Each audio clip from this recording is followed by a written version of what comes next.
This is Twit.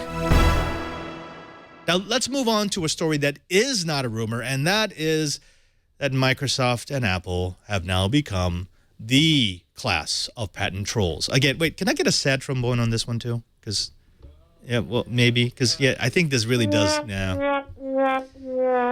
Yeah, so you've probably heard about this story, and it does have some serious ramifications for anyone who is in the enterprise IT market if you're actually developing products. Now, Rockstar Consortium is suing Google, Samsung, HTC, Asustek, and LG, among others.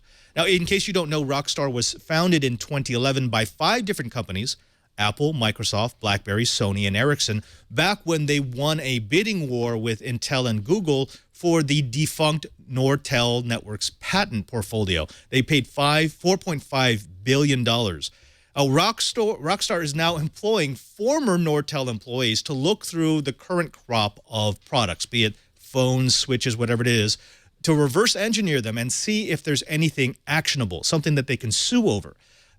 I got to tell you, I understand that they paid a lot of money for these patents. I understand that they want to get a little bit of investment back.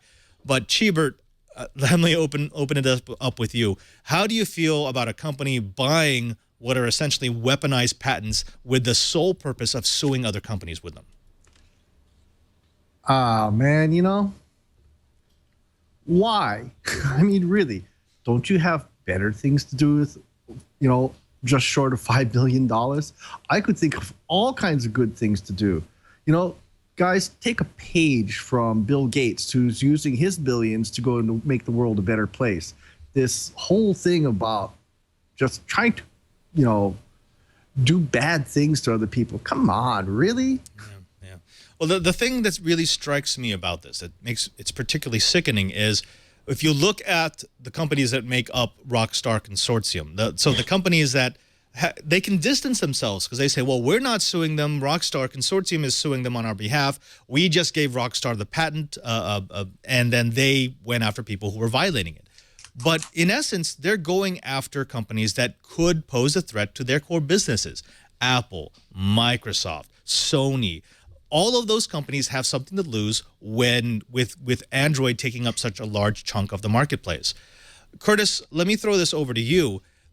We've discussed the chilling effect of lawsuits like this before, of these non-practicing entities, of these companies that buy patents, not intending to use them to create anything, but solely for filing lawsuits.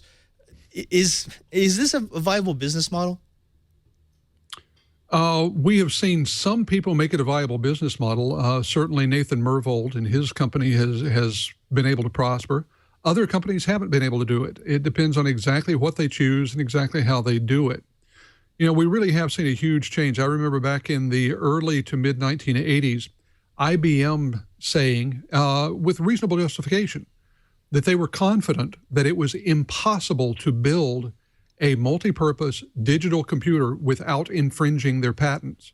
What kept them from shutting down the industry in its infancy? 2 things. One was the notion that at that time, patents were something that you traded with other companies. You extracted some value for their use, but you did allow their use. That was understood. Everyone was using everyone else's patents and paying for the privilege. The other thing, and I think this is most important, IBM was still at that company a company that was run by engineers. It was run by people who had come up through an engineering discipline. Even if they weren't themselves academic engineers or practicing engineers, that was the ethos. Now you see more and more companies run by people who have JD after their name. And when you've come through the legal system, when you've come up through law school, you're going to use the tools you have been taught. For a lawyer, that tool lies in the courtroom. And that's what we're seeing today, the result of having far too many, in my opinion, executives who are former attorneys rather than being former engineers.